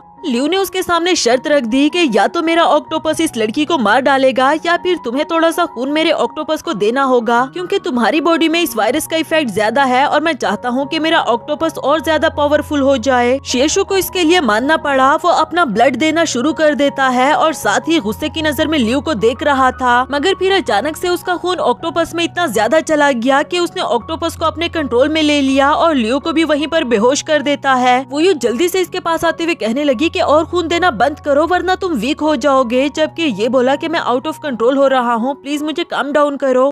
जो कहते साथ ही उसने वुयू को फोर्सफुली किसिस करना शुरू कर दिया। थोड़ी देर तक ये सीन चलता रहा, जिसके बाद वो कंट्रोल में आ जाता है और फिर उसे कहने लगा कि नेक्स्ट टाइम तुम्हें मुझे किसी और तरीके से काम डाउन करना होगा, जिस पर वुयू सोचने लगी कि ये लड़का तो बढ़ता ही जा रहा है। खैर उसे उठाकर ले जाने लगी। दूसरी तरफ वो दोनों लड़कियां डायरेक्टर डिंग से पूछ रही थी कि आखिर आपने एंड टाइम पर उन दोनों क्रेन्स को अलग क्यों कर दिया था। वो बोला कि मैं क्या करता और कोई ऑप्शन भी नहीं था, वरना सारे रन यहाँ पर आ जाते। तब तक वुयू शिएशु को यहाँ पर ले आई थी और जैसे इन लोगों ने उसे देखा तो जल्दी से उसे पकड़ लिया, जल्दी से उसको सबवे ट्रेन में बिठा दिया जो कि अभी तक बंद है। डायरेक्टर डिंग उन सबको बाहर जाने के लिए कहता है कि मैं इसको टेम्परेरी मेडिकल देता हूँ। लड़कियां उसके कहने पर बाहर आकर बैठ गई थी और डायरेक्टर डिंग उसके साथ लगा रहा। थोड़ी देर के बाद वो बाहर आता है मुंह पर हाथ रखे हुए, बताया कि अब वो बेहतर है। वुयू ने पूछा कि आपके फेस पर क्या हुआ, जिस पर वो बोला कि कुछ नहीं, मेरे दांत में दर्द हो रहा है। रुई तुम गुयनचिंग का ख्याल रखना और वुयू तुम मेरे साथ चलो। जिसके बाद वो वुयू को साइड पर ले गया था और उसे पूछने लगा कि क्या तुम पहले से ही जानती थी कि गुयनचिंग एक रन है। वुयू ने सर हिलाकर हाँ का जवाब दिया। डायरेक्टर बोला कि उसको बड़ों और छोटों से पेश आने की तमीज बिल्कुल भी नहीं। फ्लैशबैक से हम देखते हैं कि बेचारा डिंग उसको मेडिकल केयर देने की कोशिश कर रहा था, जबकि उसने इसे पंच कर दिया क्योंकि वो अपने होश में नहीं था। प्रेजेंट में डायरेक्टर वुयू से कह रहा था कि जैसे ही ट्रेन एक्टिवेट होगी तो हम लोग यहाँ से चले जाएंगे, लेकिन हम गुयनचिंग को अपने साथ नहीं ले जा सकते क्योंकि हमारे पास अब इनहिबिटर्स नहीं रहे और कुछ टाइम के बाद वो आउट ऑफ कंट्रोल हो जाएगा, तो सिवाय लोगों की जान लेने के वो क्या ही करेगा। पता नहीं क्यों लेकिन वुयू ऐसा बिल्कुल भी नहीं चाहती। वो कहने लगी कि डायरेक्टर ठीक है, हम उसे अपने साथ नहीं ले जा सकते, लेकिन कम से कम हमें उसको इनहिबिटर्स तो दे देने चाहिए। डायरेक्टर बोला कि क्या तुम वहाँ वापस जाकर वहाँ से इनहिबिटर्स ला सकती हो, तो फिर ठीक है, मैं तुम्हें 1 घंटा देता हूँ, जाओ और वहाँ से ले आओ, इससे पहले कि ट्रेन एक्टिवेट हो जाए। दूसरी तरफ रुई गुयनचिंग के पास आती है और उसे यहाँ पर लेटे हुए देखकर जानबूझकर उसे आउट ऑफ कंट्रोल करने की कोशिश करती है, क्योंकि वो इसे पसंद करती थी और चाहती है कि ये मेरे साथ फिजिकल कांटेक्ट बनाए, क्योंकि रुई एक यिन है और वो ये भी जानती थी कि गुयनचिंग रन है। वो चाहती थी कि सिर्फ ये मुझ पर ही डिपेंड करे। गुयनचिंग उसको धक्का देकर खुद से दूर रहने के लिए कह रहा था, जबकि रुई को अब गुस्सा आ गया कि अगर तुम मेरे साथ फिजिकल कांटेक्ट नहीं बनाओगे तो फिर मैं सबको बता दूंगी कि तुम रन हो, फिर देखना सब लोग तुम्हें मारने के लिए कैसे दौड़ कर आते हैं। उसकी ये सारी बातें सुनकर अब शिएशु उठते हुए उसे गले से पकड़ लेता है। तब तक वुयू भी वापस आ चुकी। जैसे ही उसने ये सीन देखा तो वो समझ गई कि शिएशु अपने कंट्रोल में नहीं है। जल्दी से उसके पास आकर उसे पीछे हटाया। शिएशु वुयू को हक करते हुए कहता है कि इस लड़की को यहाँ से बाहर निकालो, मुझे इसकी स्मेल नहीं पसंद। और ये बात जब रुई ने सुनी तो वो कहती है कि जब ये आउट ऑफ कंट्रोल हो जाता था और इसके पास कोई भी नहीं था तब मैंने ही इसकी हेल्प की। ये सुनकर वुयू बोली कि क्या तुम भी यिन हो? खैर मैं भी यिन हूँ, मैं और गुयनचिंग पहले ही फिजिकल कांटेक्ट बना चुके हैं, क्या तुम प्लीज बाहर जाओगी, मैं इसे शांत करना चाहती हूँ। रुई गुस्से में वहाँ से बाहर चली गई और इधर शिएशु ने फोर्सफुली वुयू को किसिस करना शुरू कर दिया। वुयू को शिएशु की फिक्र जरूर होती है मगर उससे कोई प्यार नहीं था, इसलिए वो ये किसिस वाला कोई भी सीन नहीं चाहती और फिलहाल वो मजबूर भी है। जितना हो सके उससे बचने की कोशिश करती है, लेकिन शिएशु उसके करीब जाता रहा उसे किसिस करने के लिए और काफी देर तक ये सीन चलता ही रहता है। फिर जैसे ही वो कंट्रोल में आया तो उसने वुयू को सॉरी किया। वुयू कहने लगी कि मैं तुम्हारे लिए इनहिबिटर्स लेने को गई थी मगर मैं नहीं ला पाई, शायद हम दोनों को साथ जाना चाहिए। इसके बाद दोनों ने रेड कलर के यूनिफॉर्म्स पहन लिए जो सभी रन लोगों ने पहने हुए थे। वुयू कहने लगी कि मैं उन सभी को बाय नेम और बाय फेस जानती हूँ, हम उनके सामने नहीं आएंगे जो पहले से हमें जानते हैं। जबकि शिएशु ने उस पर एक परफ्यूम छिड़क दिया और उसे सूंघते हुए कहता है कि अब तुम्हारे ब्लड की स्मेल किसी को भी नहीं आएगी, अब तुम सेफ हो। आफ्टर दैट दोनों इनहिबिटर्स लेने के लिए उन रन लोगों के बीच में आ गए थे। यहाँ वुयू देखने की कोशिश करती है लेकिन उसे कुछ नजर नहीं आ रहा तो शिएशु ने उसे उठा लिया था। खैर धीरे धीरे करके वो दोनों आगे बढ़ते हैं और इनहिबिटर्स तक पहुँच गए, मगर यहाँ यहाँ उन दोनों को एक रन ने देख लिया जो पहले से ही इनको पहचानता था। जैसे ही वो इन दोनों को पकड़ने के लिए इनके पास आता है तो देखा कि वो दोनों यहाँ पर मौजूद है ही नहीं बल्कि इनहिबिटर्स लेकर पीछे चले गए। अनफॉर्चुनेटली वुयू को वहाँ पर चींक आ गई थी जिसकी वजह से सभी रन लोगों ने इन्हें देख लिया और इन दोनों को वहाँ से भागना पड़ा। भागते हुए कार पार्किंग में आ गए, छुपने की और कोई जगह नहीं मिली तो एक गाड़ी के डिग्गी में छुप जाते हैं। रन लोग जब यहाँ पर पहुँचे तो वो हर एक गाड़ी पर फायर कर रहे थे क्योंकि उनको पूरा यकीन था कि जरूर यहीं कहीं पर होंगे। वुयू तो काफी ज्यादा डरी हुई थी। शेषु उसको कंफर्ट दे रहा था। कुछ टाइम के बाद जब रन लोग वहाँ से चले गए तो ये दोनों भी गाड़ी से बाहर आए और वुयू ने देखा कि शेषु के हाथ पर चोट लगी हुई है। शेषु कहता है कि कोई बात नहीं, छोटी मोटी चोट है, लेकिन वुयू को साइड पर अल्कोहल की बोतल नजर आई तो जल्दी से उसे लाकर इसका जख्म साफ करने लगी। शेषु उसको प्यार भरी नजर से देख रहा था और फिर उसको पकड़कर अपने करीब करते हुए कहता है कि मुझे खुशी होती है तुम्हारे फेस को देखकर जब तुम मेरे बारे में परेशान होती हो। प्लीज अब ये इनहिबिटर जल्दी से मुझ में इंजेक्ट कर दो। ये सुनकर वो बोली कि मैं जल्दी से जाकर वो दरवाजा बंद कर लूं पहले। फिर जैसे ही वो दरवाजे के पास पहुंची तो मुड़ते हुए कहने लगी कि ये इनहिबिटर लगाने के बाद तुम बिल्कुल ठीक हो जाओगे। तुम्हारा बहुत शुक्रिया मेरी जान बचाने के लिए, लेकिन हम मजीद साथ नहीं चल सकते। यानी कि वो शेषु को यहीं पर छोड़कर जाना चाहती थी क्योंकि वो जानती है कि रन लोग आम लोगों के साथ नहीं रह सकते। जैसे ही शेषु उसकी तरफ बढ़ने लगा तो इसने डर के मारे जल्दी जल्दी से दरवाजा बंद कर लिया था और फिर वहाँ से भागने लगी। शेषु उसको इवल नजरों से देखता रहा। इधर वुयू भागते हुए रूफ टॉप पर पहुँच जाई और यहाँ उसे लियो ने पकड़ लिया था। वो कहता है कि अब तुम अकेली हो, कहाँ गया तुम्हारा वो आशिक। इन लोगों से निपटना वुयू के लिए काफी ज्यादा मुश्किल हो रहा था, लेकिन अचानक से पीछे की तरफ से गोलियां चलने लगी। उनका टारगेट ये रन लोग थे। इनमें भी बहुत ज्यादा खौफ फैल गया था जबकि पीछे से हमें दिखाया गया कि वो स्पेशल एडमिनिस्ट्रेशन फोर्सेस की टीम थी। CEO1 उनको लीड कर रहा था। ऑर्डर देते हुए कहने लगा कि इन सबको खत्म कर दो, लेकिन वुयू को कुछ भी नहीं होना चाहिए। जिसके बाद गोलियां चलनी शुरू हो गई सिर्फ रन लोगों पर। देखते ही देखते वो सब एक एक करके जमीन पे गिर गए। इसमें लियो का एक अच्छा दोस्त भी मर जाता है जिसकी वजह से उसे बहुत दुख हो रहा था। वुयू CEO1 को देखकर उसे हाथ हिलाती है, लेकिन फिर अचानक से सेकंड्स के अंदर ही वो वहाँ से गायब हो गई थी। CEO1 ने अपने आदमियों को ऑर्डर दिया वुयू को ढूंढने के लिए, जबकि इधर शेषु उसे अपने साथ ले आया था और कहता है कि भूल जाओ कि तुम मुझसे कभी भी दूर जा सकती हो। वुयू उसकी कंडीशन देखते हुए कहने लगी कि तुम फिर से आउट ऑफ कंट्रोल क्यों हो रहे हो, तुमने इनहिबिटर नहीं लगाया क्या? जिस पर वो बोला कि तुम्हारे आने के बाद मुझे एक और मुसीबत का सामना करना पड़ा, यानी कि कुछ रन लोगों का। और जब वो CEO1 को देखकर उसे हाथ हिलाती है तब भी शेषु वहीं पर खड़ा इसे देख रहा था। कहने लगा कि इस दौरान मैंने एक बात का अंदाजा तो लगा ही लिया कि तुम मेरे साथ रिलेशनशिप में नहीं रहना चाहती। मैंने क्या कुछ नहीं किया, लेकिन अब से इस रिलेशनशिप का कंट्रोल मेरे हाथ में होगा। यानी कि अब से जो शेषु चाहेगा वुयू को वही करना पड़ेगा। ये कहकर वो इसके बहुत ज्यादा करीब आ गया था, जैसे उसे किस करने वाला हो। वुयू उसको रोकते हुए कहने लगी कि तुम्हारे शोल्डर पर चोट लगने की वजह से तुम्हें पेन हो रहा है। जिस पर ये बोला कि तुम एक बार मुझे ट्रिक कर चुकी हो, क्या तुम्हें लगता है कि अब मैं तुम्हारा यकीन करूंगा? इस बार वो आउट ऑफ कंट्रोल होकर भी बहुत जेंटल बिहेव कर रहा था। वुयू उसे कहने लगी कि माना मैं तुम्हें छोड़कर आई थी, लेकिन ये भी सच है कि इस वक्त मुझे तुम्हारी फिक्र हो रही है। उसके शोल्डर पर बैंडेज लगाते हुए समझाती है कि खुद को ऐसे जोर जोर से इनहिबिटर्स मत लगाया करो। मुझ पर चाहे तुम्हें जितना मर्जी गुस्सा आ जाए, लेकिन खुद को तो नुकसान मत पहुंचाओ। जहाँ तक शादी, रिलेशनशिप और फिजिकल होने की बात है तो वो दो उन लोगों के बीच में होता है जो एक दूसरे को सच्चे दिल से पसंद करते हो। शेषु पूछने लगा कि क्या तुम्हारा दिल जीतने के लिए मुझे और मेहनत करनी होगी? जिस पर वुयू ने जवाब दिया कि नहीं, क्योंकि तुम एक रन हो और मुझे अपने पास तुम इसलिए रखना चाहते हो क्योंकि ये तुम्हारी डिजायर है। तुम्हें टाइप बी वायरस होने की वजह से तुम इमोशंस को नहीं समझ सकते। प्यार क्या होता है शायद तुम्हें कभी समझ ही ना आए। जब दो लोगों को एक दूसरे से प्यार हो तो वो एक दूसरे को रिस्पेक्ट देते हैं, एक दूसरे को समझते हैं और पता है क्या, अपनी सबसे प्यारी चीज भी उस इंसान के लिए कुर्बान कर देते हैं। ये बातें अभी चल ही रही थी कि अचानक से यहाँ पर लियो आ गया। शेषु ने जल्दी से वुयू को पकड़ लिया और उसे कहने लगा कि तुम हमेशा गलत टाइम पर आते हो। जबकि वो वुयू से कहता है कि मैं मर रहा हूँ, प्लीज मेरी जान बचा लो। मैं जानता हूँ कि तुमने अभी तक शेषु के साथ फिजिकल कांटेक्ट नहीं बनाया, तुम मेरी जान बचा सकती हो। शेषु वुयू को ऐसा करने नहीं देता और अपने साथ ले जाने लगा, जिस पर लियो बताने लगता है कि मैं भी एक नॉर्मल जिंदगी गुजार रहा था, मगर स्पेशल एडमिनिस्ट्रेशन फोर्सेस ने मुझे रिसर्च के लिए इस लैब में दे दिया। यहाँ हम सब पर कितना जुल्म हुआ, कितने तकलीफ में रहे हम, खुद पर हम ये जुल्म नहीं करना चाहते थे। शेषु की ये सारी बातें सुनने के बावजूद भी वुयू को वहाँ से ले जाने लगा और लियो कहता है कि अच्छा तो तुम लोगों पर इस इमोशनल ड्रामे का कोई असर नहीं होगा। जो कहते साथ ही वो वुयू पर अटैक करने लगा, मगर शेषु ने टाइम रहते ही उसे पीछे की तरफ धक्का दे दिया और वुयू कहने लगी कि मतलब तुम नाटक कर रहे थे। चाहे लियो के साथ ये सब कुछ रियल में हुआ था, लेकिन वो इमोशनल नहीं हो सकता क्योंकि रन लोगों में इमोशंस होते ही नहीं। शेशु एक मोटे चेन के साथ उसका हाथ बांधकर वुयू को लेकर वहाँ से जाने लगा था और लियू उसको रोकते हुए कहता है कि तुम इन यिन लोगों का भरोसा मत करो, ये हमेशा तुम्हें धोखा देंगे। मगर वो फिर भी वुयू को लेकर वहाँ से चला गया। इधर लियू को अपने हाथ में लॉलीपॉप देखकर अपने दोस्त की याद आ गई थी।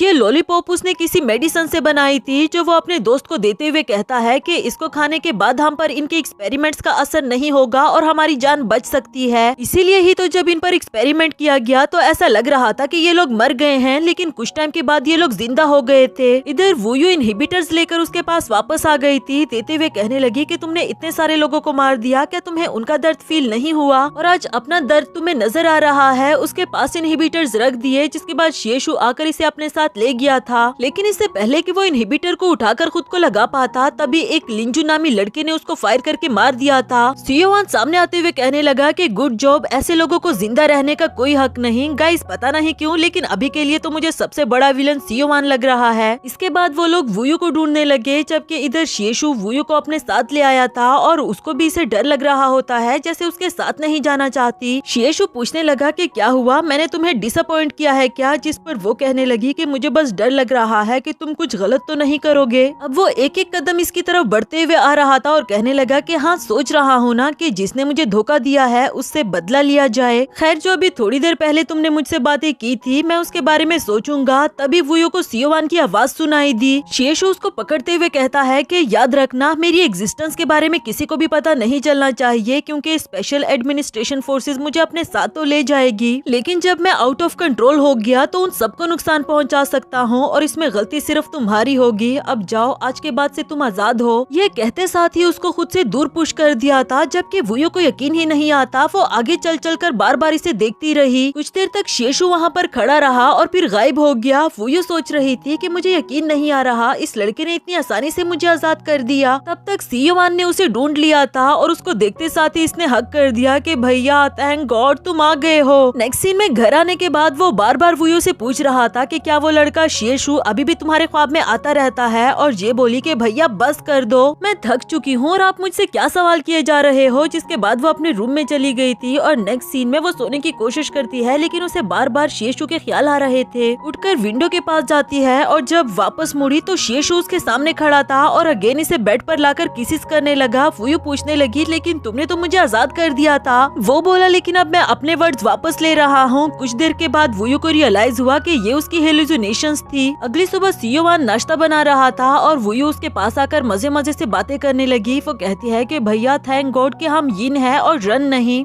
क्योंकि स्पेशल एडमिनिस्ट्रेशन फोर्सेस के हाई रैंक वाले ऑफिसर रन लोगों पर तरह तरह के एक्सपेरिमेंट्स कर रहे हैं, वरना अब हम पर भी हो रहे होते। मुझे एक रन ने इस बारे में बताया। सियोवान कहने लगा कि ऐसा कुछ नहीं, स्पेशल एडमिनिस्ट्रेशन फोर्सेस कोई भी इलीगल काम नहीं कर रही, और अगर ऐसा हुआ भी तो मैं जरूर इन्वेस्टिगेशन कराऊंगा। खैर, शेशु के बारे में बताओ, क्या वो अभी भी तुम्हारे ख्वाब में आता रहता है? शायद इसलिए क्योंकि तुमने उसका खौफनाक वाला रूप देख लिया था। अगर मैं ये कहूँ कि ज्यादा चांसेस है उसने अपने पेरेंट्स को नहीं मारा था, क्योंकि पुलिस को कोई एविडेंस नहीं मिला और बाद में उस लड़के की डेथ हो गई थी, तो केस ही क्लोज हो गया। तुम्हारा डर खत्म करने के लिए मेरे पास एक और भी तरीका है, शादी। ये सुनकर वुयू कहने लगी कि सियोवान तुम क्या क्या सोचते रहते हो, जबकि सियोवान ने उसको काट देते हुए बताया कि कल बैटल ग्राउंड में यिन और रन ब्लाइंड डेट करने के लिए आने वाले हैं, तो वहाँ तुम भी जरूर जाओगी। वुयू को समझ नहीं आती कि आखिर आप किसी रन से मेरी शादी क्यों करवाना चाहते हैं। सियोवान ने इस सवाल का तो जवाब नहीं दिया, मगर एक लड़के की पिक्चर दिखाते हुए कहने लगा कि लिंजू को मैंने तुम्हारे लिए चूज किया है, कल इस पर अपनी नजरें जमाए रखना। वो गुस्से में वहाँ से चली गई कि आपकी पसंद बिल्कुल भी अच्छी नहीं, और अगली सुबह जब उसकी आंख खुली तो सियोवान की सेक्रेटरी उसको उस बैटल ग्राउंड में ले आई थी। ये देखकर उसे काफी ज्यादा गुस्सा आया कि यकीनन कल रात सियोवान ने मेरे दूध में कुछ मिला दिया था। तभी यहाँ पर रुई आती है और इसको देखते हुए कहने लगी कि तुमने गुयन चिंग के साथ फिजिकल कॉन्टेक्ट नहीं बनाया था क्या? उस दिन मैंने तुम दोनों के लिए लाइट भी बंद कर दी थी। खैर, वो दोनों लड़के सुबह से हर बैटल जीत रहे हैं, उनमें से अपने लिए कोई चूज कर लो। वुयू को गुस्सा आ गया कि मैं और ऐसे ही किसी को चूज कर लूं। रुई कहने लगी कि अगर इनमें से कोई पसंद नहीं तो जरा सब्र करो, एक और भी बैटल होने वाला है। 25 साल का होने से पहले पहले मेरे पास अभी भी आधा साल बाकी है, मतलब कि मैं गुयन चिंग के साथ फिजिकल कॉन्टेक्ट बना सकती हूँ। इस बार तुम मेरे रास्ते में मत आना और तुम भी अपने लिए कोई रन चूज कर लो, जल्दी ही तुम भी 25 की हो जाओगी। इस पर वुयू को और ज्यादा गुस्सा आ जाता है कि आखिर ऐसा भी क्या कि 25 से पहले शादी करना जरूरी है। रुई कहने लगी कि क्या तुम्हें नहीं पता, कोई भी ये 25 साल का हो जाए और और उसने रन के साथ फिजिकल कॉन्टेक्ट नहीं बनाया तो धीरे धीरे करके उसके सारे ऑर्गन्स काम करना बंद कर देंगे। दूसरी तरफ बॉर्डर जोन दिखाया गया जहाँ से इनहिबिटर्स इंपोर्ट हो रहे थे, लेकिन यहाँ इनहिबिटर्स पर किसी ने अटैक कर दिया था। ये खबर सियोवान को मिल जाती है, मगर घर से जाने से पहले उसे वुयू की कॉल आई और पूछने लगी कि अच्छा तो तुम इसलिए रन से मेरी शादी करवाना चाहते हो क्योंकि तुम्हें सब कुछ पहले से ही पता था। सियोवान उसे काम डाउन करते हुए कहता है कि मैं बस ये चाहता हूँ कि तुम एक अच्छी जिंदगी गुजारो। वुयू ने गुस्से में कॉल काट दी थी।